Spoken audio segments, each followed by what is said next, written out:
MENA eSports, the Unsolved Challenges. Today we are going to discuss the state of esports industry in the MENA region, most importantly the current challenges that it faces, and discuss some of the potential solutions that me and our experts see. And today with me I have Saeed Sharaf, the CEO and founder of Esports Middle East. I also have Abdallah Al-Ghifari, the senior esports manager from Infinite Level MENA and Tencent Global Games. I have Wadih Al Sayah, an industry expert with a deep understanding of the overall industry of esports in the MENA region, and Aravind Swaminathan, the co-founder and business director from Calyx. I hope you do enjoy the panel and we managed to share with you some important insights about the industry. Thanks. So one of the main questions and the conversations today in the industry, and some of you might heard in the news that Saudi Arabia is becoming one of the leading players in the esports industry in the MENA region. So I would like to ask, what are your thoughts and opinion on, do you think, how beneficial do you think the current KSA in heavy investments in the MENA region are, and what would be the overall effect of it in our industry? And I think we'll just start one by one to the left from me. So Saeed, what would be your thoughts on it? I think it's a very positive. Can we make the speakers louder, or is all fine? I think it's a positive impact. Yet I think we need some time to understand if this will bring positive effect only on a nation like the Saudi, or it will pull, let's say, the carpet from other regions where it will attract investors to go to a certain nation like the Saudi. So I think we still need time to see how this acquisition will land during the 2023, and then maybe we can have a better vision. That's my 2 cents. And I think because this is a regional competition, you know, including Saudi, they represent the GCC, and it's, as always, GCC, there is a direct connection with the global infrastructure of esports. So as long as GCC is thriving, then the global esports could be thriving as well. And you know, seeing what's happening in KSA as well as UAE and the government investment into esports is certainly very positive in my opinion, and I think we'll see the effect of that in the upcoming years.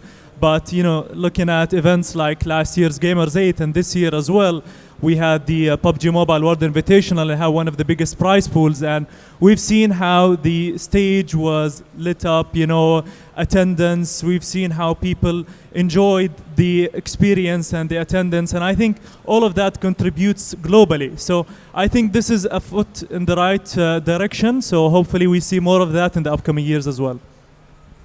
Yeah, so as the guys just mentioned, this is huge for us as a region, and specifically for KSA, because it's putting Riyadh as the hub of gaming, and now it's international thing, especially after the recent announcements of the investments of billions of dollars, basically. That is split into 2 categories. One is the esports section, of course, but also we need to keep in mind that when it comes to game development, this is also going to create a path for all the gaming enthusiasts that previously didn't have an opportunity to develop a game regionally, because previously you have to learn how to do that and hopefully get a job abroad, go outside the region. Now you have a lot of these opportunities here. And for the esports side of things, I think what they're doing is, to be honest, like great. The production quality, the amount of events, the money even that is involved for the players, so they can take esports as a serious full-time job and not just I work during the day and I do esports thing at night. So this is to be honest awesome, and I hope it keeps going. But I think it's lacking one thing right now, which is kind of building the grassroots for that ecosystem and opening it up to the whole region, not just KSA. So I hope it would be in their strategy in the future term, because it makes sense at this stage that they focus on building KSA and then expand outside of it. Yeah, so in addition to everyone else, I think one of the main points to mention is that they're changing the perception, right? For a long time, MENA was kind of ignored on a global stage, whether that's qualifiers, whether that's any other tournaments. But this is kind of changing that perception, kind of putting us in a global eye and a global map for a lot of publishers, gamers, teams, a lot of people coming in. And this perception change is very important, and it's a good thing that it's happening now. Better late than never, right? But just like Wadih said, I think they need to also focus not just as a Saudi focus, but as a MENA focus, mainly because they're adhering to the outside world, and the outside world still sees us all as one. Whether we're different countries, whether we're different regions, it doesn't matter. We're all under the MENA banner. So, there's a lot of opportunities that have developed and a lot of opportunities that have come. So, looking forward to what greater things to come out of Saudi for sure. All right, thank you, everyone. And just following questions here. When you're saying that we definitely have a strong focus on KSA, and it's all definitely positive as far as the money is reaching the tournament organizers and the teams and the players and the overall industry ecosystem. But when we are discussing regional focus, do we mean some sort of a more systematic approach where there would be first a regional league that would, or maybe longer regional league that would be split into several seasons, so that we have a more systematic approach, and it's just that it's not only one-off yearly activation where teams earn big prize money, but then for the remaining of the year, the calendar of events isn't really catching up, and this creates some sort of an unbalanced state for the industry as general. Would you have anything to say to that? Is it to me? Any of you? I get your question, and I think it's also important to note that most of these global competitions that happen, for example, in Saudi, there's usually some regional qualifiers happening at the same time, and they qualify you to reach this global competition. And I think this is good. This is important that maybe it's not been highlighted much, but for example, speaking about PMWI and World Invitational last year, there was regional qualifiers to get through it. So it wasn't just direct invitations. Teams had to qualify through a regional competition. And like I mentioned, it's, you start with KSA, and then you move to GCC, and then it's Arabia, and then it's MENA, and then you reach the global. So I think once we have that structure going on, and we do have it already at PUBG Mobile, and I'm sure it is happening also in other games, this can be implemented everywhere, and we can see more focus happening on, starting with the national, then the regional, and then the global. And Wadih mentioned about the, the leagues and having importance of, giving so much focus on not just the pro level, but also the grassroots, which is something I think we'll discuss in a bit when we talk about the struggles. But this is already happening, and I can see it improving with time. But as long as we start in a national, then regional, then global way, then we are safe. And that's great. I think all eyes are on the current developments in KSA and how the region benefits from the system that's being set up in terms of competitive leagues. Now, the next question would be, in the MENA region, what are the unique opportunities that we have that are supportive to regional key stakeholders and the new companies that are emerging in the market as well? And Saeed, we can start with the same order. Okay.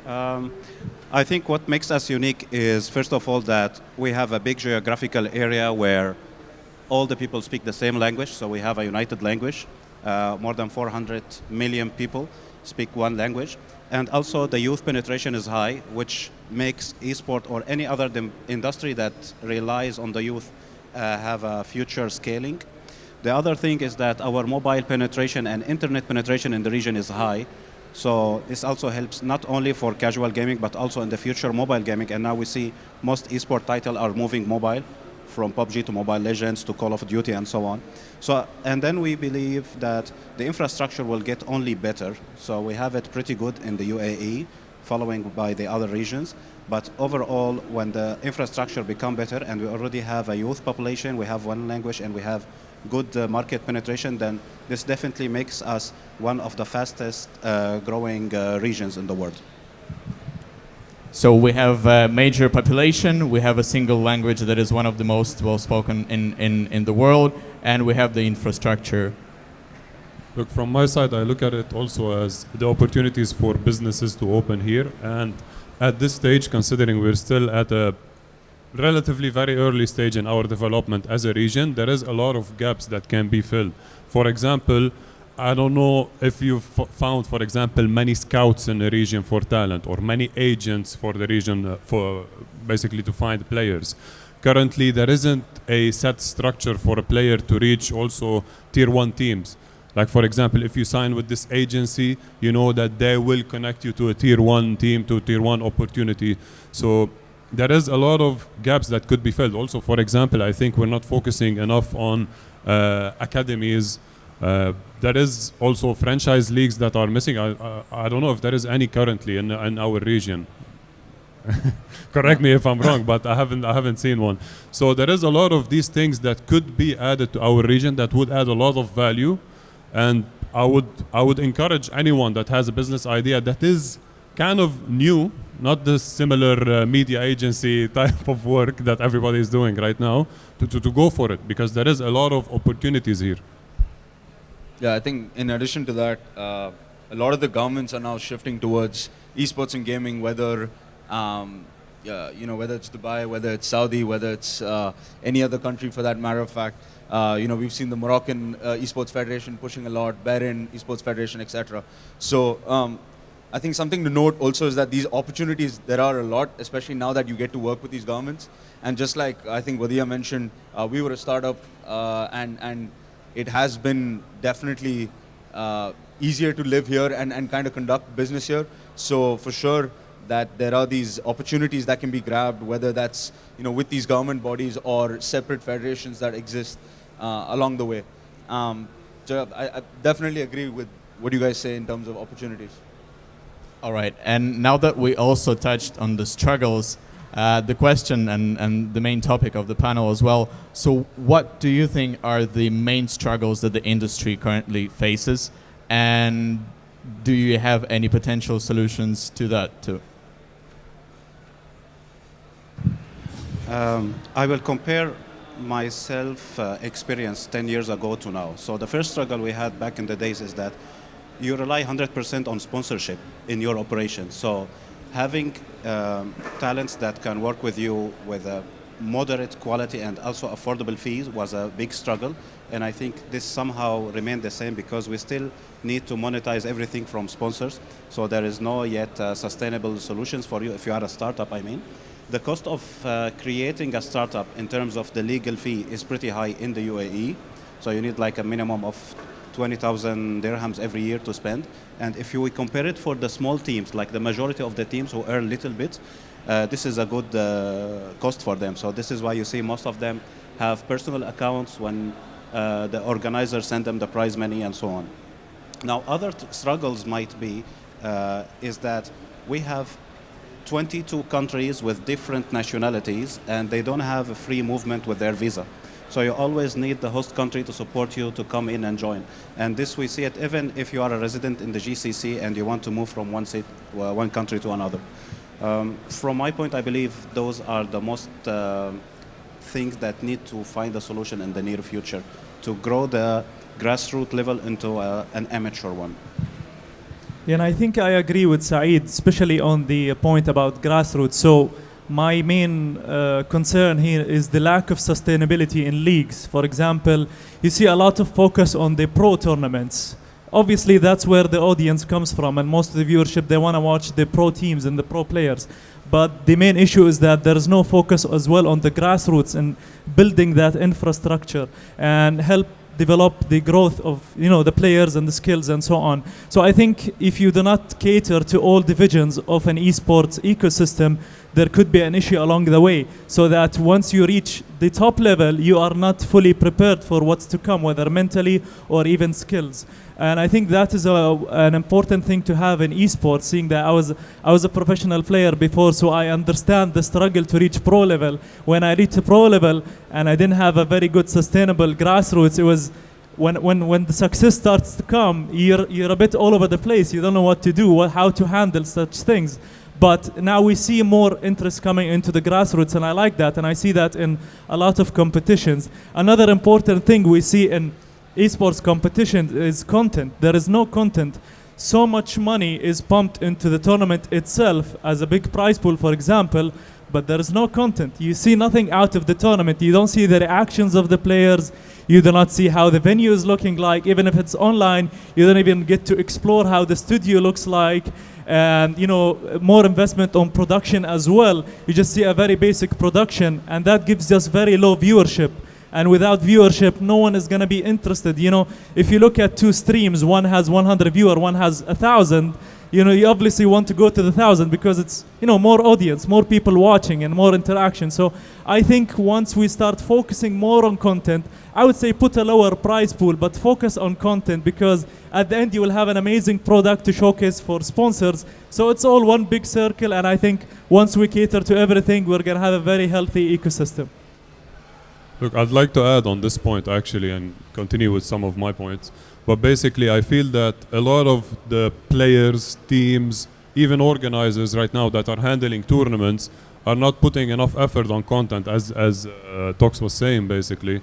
And not just the content quality, but the creativity with the content that would lead to basically attracting more of the casual audience. Because right now, if you notice, over the years, some games has stagnated and there is no new input of eyeballs, basically. There is no new viewers. And then every community has reached like kind of its ceiling in a way. And if you think about it, the number of gamers in the region, I think currently is what I was reading some study that is 67 million and projected to reach 80 million. How do we get on tournaments like 10K and we're proud of that viewership out of that 60 million? You know what I mean? So this is something that we really need to tackle in a way, and I think this goes to my second point, which is the decision makers on these type of things. For me, for example, the easiest one to talk about, and I'm not just directing that conversation towards that specific type of entity, which is the publishers. I feel the publishers, some of them are doing a great job, and you can see their games growing steadily, but some other publishers are just like we're here in MENA and that's it, like as if it's gonna work out magically. And I truly believe I was trying to like brainstorm what are the reasons that these publishers regionally they're not functioning well, but you see them internationally they're doing great, and it goes back to the team that is working here and the individuals that are like generally I see when there is lack, the individuals that are working in these publishers are basically not part of the community they are working on. So basically, if I am a Counter-Strike player and I go and work on League of Legends, let's say, I don't understand League of Legends. How am I gonna like put my passion and I'm gonna be proactive and I'm gonna care and be accountable for what I'm doing in the community? I'm not. So this is something I think hopefully we can reach a balance where the publishers hire basically, of course, the experienced business level people, but at the same time mix them with community members that are probably still on the younger side of the business. They're still not very professional, but these guys know everything, like the ins and out of their community. So I hope we can reach that, because once we have that, we'll be able to market better, make more relevant content, find better technical solutions. We have a lot of issues with like the slots and the structure of the tournaments and the distribution regionally. So once we kind of mix and find that balance between professional and the enthusiasts in the workspace, not just the gaming space, I think we'll reach a way better result. Yeah, I'd like to continue on that and just take bits and pieces from everyone, right? So one of the things is obviously publishers. Yes, they've been super supportive, but then again, every publisher has their own way of thinking, their own roadmaps. And I feel like there are a few of them doing it really well, and there are a few that take the easy way out, whether that's, go with the easiest tournament organizer, go with the lower tender, whatever it is. And that is a major issue, because then, yes, your product is done, but at what scale, at what level, at what quality, right? And I think over the span of the last 3 years, at least, you can see the difference in sort of quality, the difference in sort of understanding of this kind of things, and the way that each publisher that's in the region, at least, is reshaping and restructuring themselves to kind of adhere to this let's be better trend, right? So in terms of a struggle, I think publishers need to understand that you need to look long term. Not just, hey, I'm trying to finish this one tournament, get it right, whatever it is, but a little more long-term, especially because I believe in long-term partnership. I hope even the other panelists do, but I believe in long-term partnerships, and it just works better for the long term because both of you see eye to eye with a certain goal in mind, right? That's one. The second thing being, I think brands, and I think we've all spoken about this a lot, which is that the brands in the region are just not aware, or what they want is, hey, there's a train going on, which is gaming, esports. My kid plays it. Let's just jump in and it should be good. But they jump in with anyone and everyone, and they don't realize that they just made a mistake, and then they never come back. And when they don't come back, it affects the overall, I hate using the word, but ecosystem and the overall structure of everything, because everybody gets affected, not just the tournament organizers, the gamers, the players, the publishers, etc. Because then again, sponsorship is a huge value proposition when it comes to esports. So I think these are the two main struggles, I would say, in terms of esports in the MENA. Thanks. And I think we've hit here a critical point where, to summarize, we say that there's a challenge of bringing in brands into our industry. We are lacking content. And I think that especially we're lacking player-focused and player-oriented content, that we haven't seen the storylines of the new emerging stars to follow and the media profiles of players that is being built.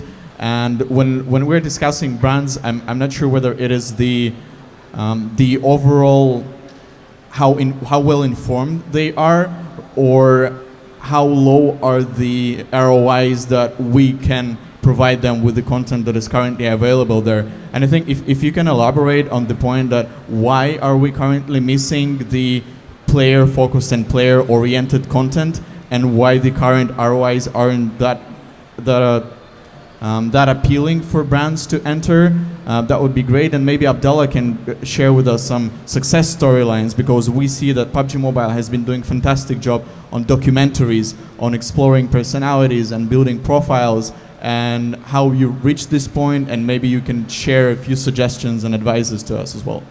Yeah, so at PUBG Mobile, we not only focus on the player, but also on the nationality and the region he represents. So that's why on social media, and we're talking about content, we do have two separate pages, one for Arabia and one for Africa. And then once a competition that is combining both, then we combine both. So there is not only the focus on the player, but also the region they represent. And one thing we always do in competitions is we highlight the top player. We also highlight the top assister. We highlight the top healer. So we highlight many things. And you mentioned the docu-series, which we did across many countries, including UAE, Iraq, KSA, and so on. And we showed the story and how these players got to be players and how they share their everyday routine. And I think that is important. You need at least one documentary showcasing the players of the region, creating heroes. This is our motto at PUBG Mobile. We want to create heroes. We want to put players' face on PUBG Mobile. So once you open the game, you see a player that's representing the region and you're happy. You see someone that represents you. I wish that was back in my day when, I was playing that well, but sadly I don't have that anymore. And I think once we have that in all other games, then we can have heroes in every publisher, in every game, and then you can have your Avengers super team. Thanks. And anyone to add on it? Yeah, I think also the TV have now a new appetite, and they are also giving exposure hours for all those players and the leagues. And this is something like, this could be the future. Imagine listening to esport podcast on, let's say, on Dubai Radio, or going to your work, or having some talk show with influencers on NBC or whatever. I think we started to reach this level now. So the more content, of course, the more awareness, the better for the ecosystem. And one more thing also is that publishers started to realize the importance of influencers. So they started to hire them to stack viewership one over the other, so they can accumulate viewership and give their IP better audience and wider audience exposure. Perhaps, as Aravind said, that maybe the publishers need to start giving internship for esport players to come up, so they have a mix of those C-level executive with the background of esport and gaming, so they can come up with a better, let's say, indicators or KPIs or ROI that can be better. And also it will help them protect the integrity of the sponsorship that fails when you tell them you pay 1 million and you get this amount of viewership, and then they find it not worthy, and this will affect all the other organizers, let's say, or the players and so on. All right, and as we are to wrap up quickly, just a few seconds answer. So what's next, and how do you see esports in the MENA region within the next, not long time, but just a year or two? Basically, I was thinking about that question when you sent it, and it's a very interesting one. I hope I had more time to talk about it. But considering what's happening right now globally with the economy, I think we're at a point where the market is a bit overwhelmed with the amount of players in it. And I'm not talking esports players, but I'm talking like different entities in it. And we're headed in the short-term future. I think the market will be filtered, and some of the long-term strategic players are going to stay. And this will lead to a better development or better opportunities in the long term. So it's a bit negative in the short term, but it's for the better of the whole ecosystem, I think. Yeah, I think what we can expect in the near future is, at least in the next 2 years, I believe we'll see at least 3 major events that are global to happen in Saudi. Let's not deny it, but that's the truth. Gamers 8, being their own IP, and Gamers Without Borders being their own IP. I can expect 3 major titles to have 3 different majors in Saudi within the next 2 to 3 years. I think that's the way it's going. And just like Wadih mentioned, the economy globally isn't looking too strong right now. But the way that it's going is that these global IPs, these global players have that leeway to kind of come into Saudi, because Saudi is still working, like we discussed earlier, is still working towards changing their perception and growing their field by getting all the global teams and everyone inside. So, thanks.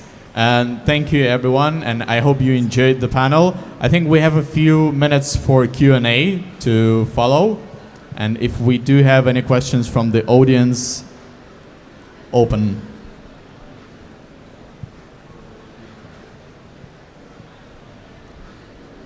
Well, I think then we can wrap up, but I hope it was informative.